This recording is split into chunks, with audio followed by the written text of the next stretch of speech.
It's no secret that middle school girls can be mean. Their bad behavior is a constant theme in movies and TV shows. But as Jacqueline reports, there are ways to avoid being a victim. Well, the problem with middle school in general is that it's all about who's the best, whether it be at singing or looking the prettiest or having the nicest boyfriend or whatever. And there are cliques and there are bullies and there's just so much to deal with. There's a lot of drama. There's things like, one girl said this about the other girl and, this girl liked this boy. You want to be more in and popular, and it doesn't really matter in elementary school like that.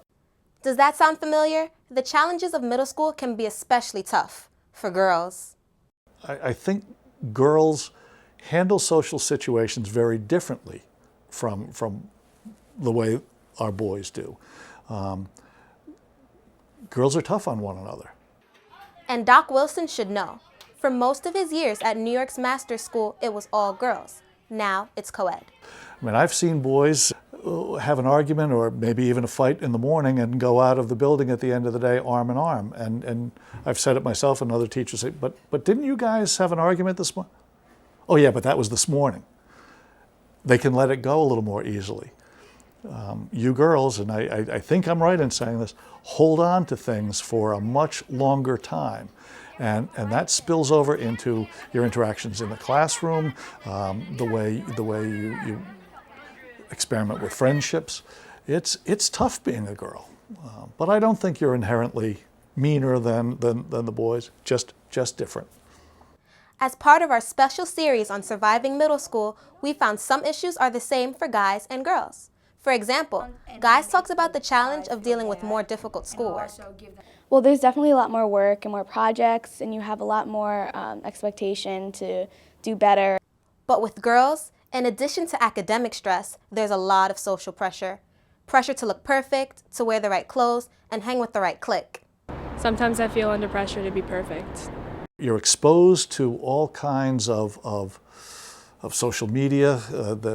You're blasted every time you turn around by images of what people are supposed to look like, what's cool, what isn't cool. Well, it's harder because the grade is a lot bigger, and so there are a lot more kids, and it's harder to fit in, and everyone's kind of exclusive, and everyone has their really in clique, I guess, and everyone wants to be at the top of the pyramid in popularity, so it's kind of a competition.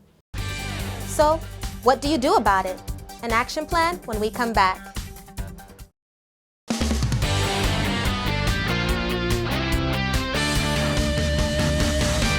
We're back with our special report on surviving middle school. In middle school, kids develop new ways to hurt each other, and unfortunately so much of that has to do with exclusion and not allowing people to be in your group. Picking who's in and who's not. That's what gives mean girls their power. When girls can tell who's in and who's out, it makes them feel powerful, and it makes them feel okay, you can be my friend, you can't be my friend. It makes them feel good about themselves, really. There was a time that I was being cyberbullied by a girl that used to be friends with me, and she was saying things to me like, you should go kill yourself. If I want to talk about something that's pathetic, I just bring you up. And I just kind of killed her with kindness by being like, okay, thank you. If that's what you think about me, then go ahead. You look great today. So, but yeah, I have had my share of mean people. I have met a mean girl, and she invited all my close friends to a party except for me. Haley Kilpatrick remembers how that feels. That's why she created Girl Talk when she was a teen. Girl Talk is a student-to-student mentoring program where high school girls mentor middle school girls. I started it in 2002 in hopes of helping my sister make middle school easier for her because it was so challenging for me.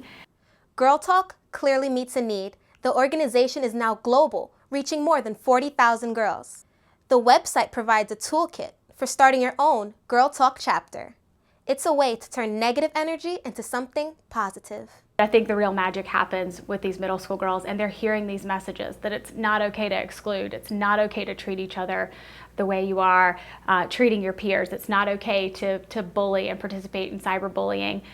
Building on the knowledge she has gained through her organization, Haley wrote a book about surviving middle school. It's called The Drama Years. Here's some of her advice. Focus on what you're good at and build on your strengths.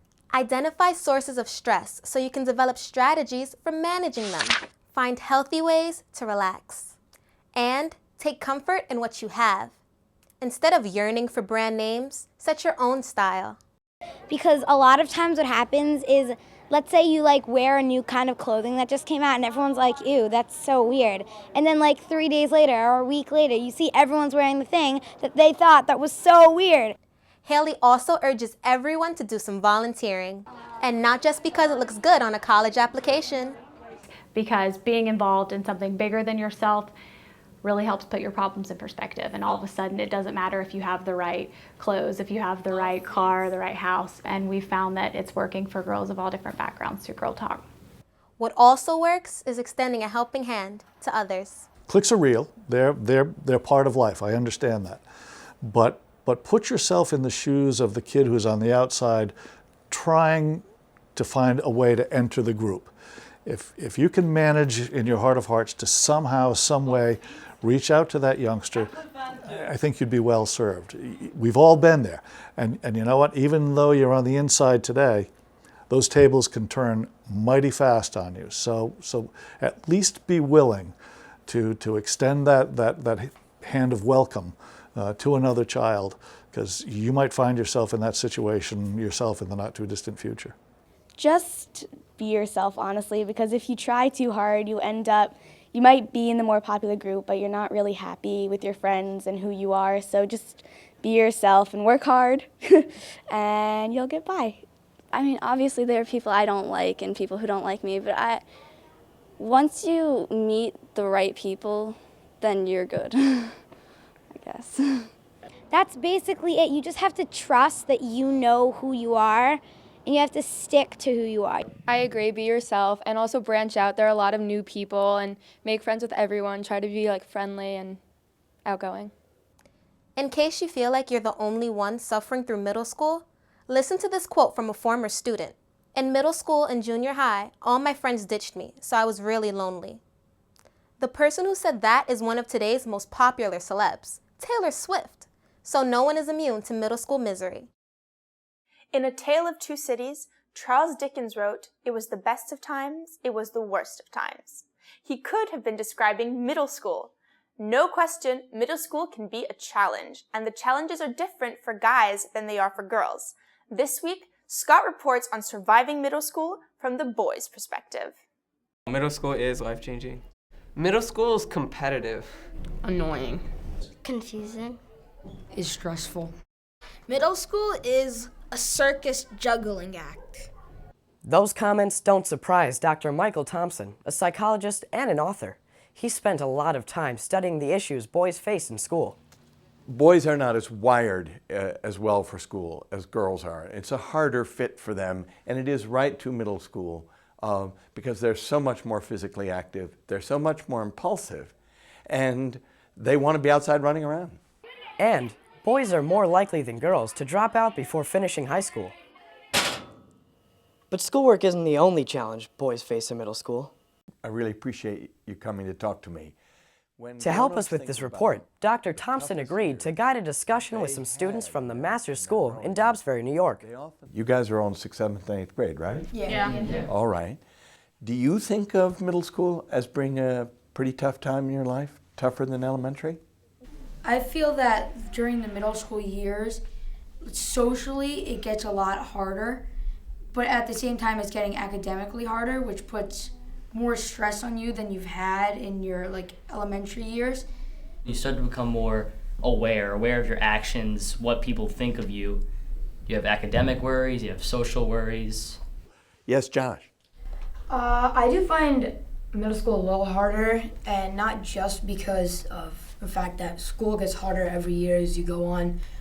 As you get older, it sometimes, for some people, it gets better because they strengthen and they get faster and stuff, but for certain people, like me, I don't strengthen stuff, and it gets worse. You're saying you got to get more athletic, or else it gets worse. It gets worse for you. Why, Josh? Do all boys have to be a good athlete in middle school? I mean, I don't think that, but I feel that a lot of people do.